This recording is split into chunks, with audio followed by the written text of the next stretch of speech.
Hello and welcome to a brand new series. These are going to be little quick videos that are going to show you how restrictions can improve your songwriting and your composing. So it's not yet named. I'm sure I'm going to name it in the title, but I've got no idea what I'm going to call it. So what I'm going to do is I'm going to roll a dice. And by that I mean use an app on my phone called Practise. Don't know if you can get it on Apple, but it's on Android. And I'm going to choose a D12. The 12 represents how many notes there are in a chromatic scale. Okay, that's a chromatic. It literally uses every single note, white or black. 12 notes. The idea is I'm going to choose 4 numbers, or the dice is going to choose 4 numbers for me, and those 4 numbers are going to refer to the bass notes that I'm going to play in my left hand. So it's probably best that I just go straight into it rather than yabbering on.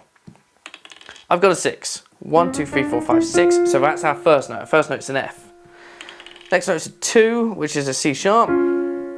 4, 1, 2, 3, 4. And an 11. 1, 2, 3, 4, 5, 6, 7, 8, 9, 10, 11.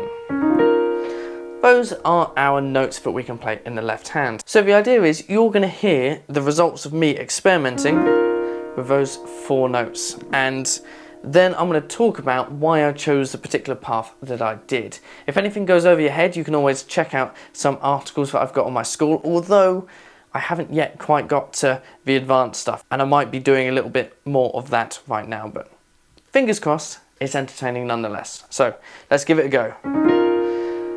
Let's experiment a bit. So, I'll tell you what, I'll explain my thought process straight away. That's what I'm doing in the left hand.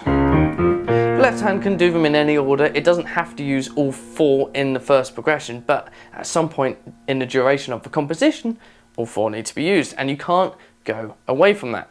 In the right hand, you can do absolutely anything you want. Anyways, C sharp major, that's what I'm thinking. To B flat minor.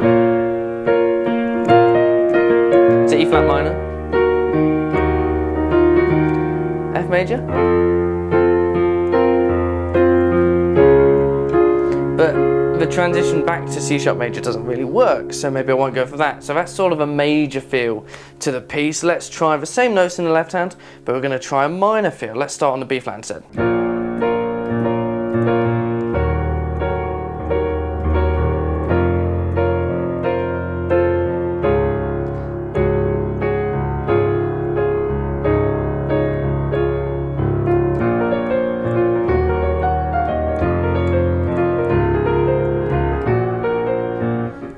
It's kind of cool. Not what I wanted. It says something weird in that transition. I think I could do this.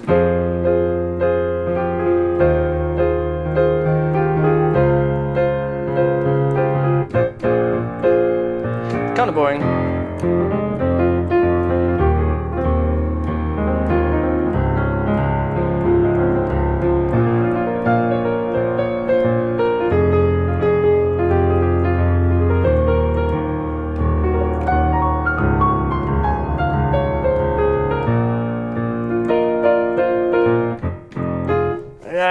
It's that transition again. Got it. Okay, here's the chord progression. It's a minor key. F minor to C sharp major to B flat minor to E flat major.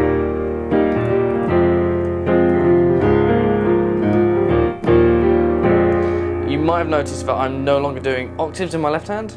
I'm still doing the lowest note, being those 4 that we chose, but I started cheating and doing the 5th. I wasn't even paying attention. Let's say octaves. Keep giving myself some rules.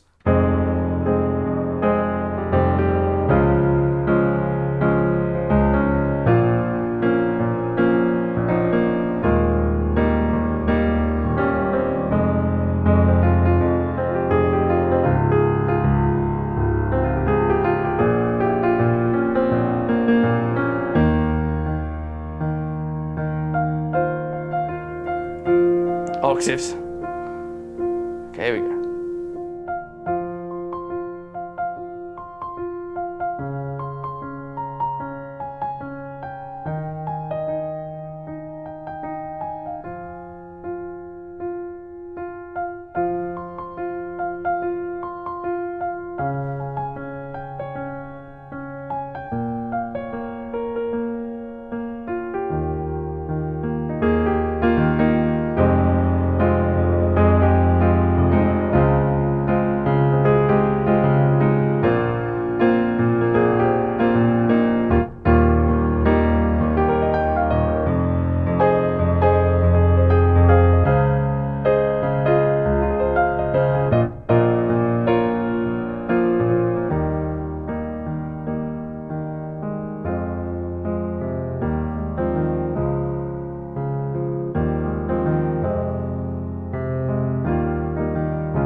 Hey, that went alright, didn't it?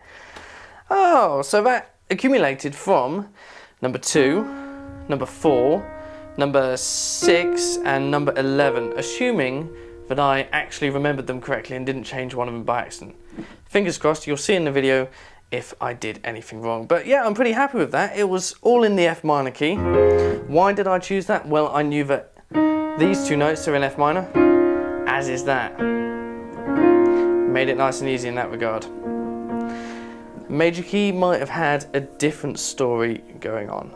But yeah, at the end of the day, this sort of experiment is something that you can do yourself. You can genuinely just come up to the piano, find a key, or it doesn't have to be chromatic. You could just say, right, I'm in the key of C major, all the white notes, give each note a number, 1 to 7, and then get a dice and make sure you can just choose a specific number, being 7, it's just a random number generator, and then create a song only using those numbers. And suddenly, you have to be really creative, and you end up with some really cool and interesting things. So, I hope you enjoyed this first episode, this first pilot attempt with new camera angles and everything.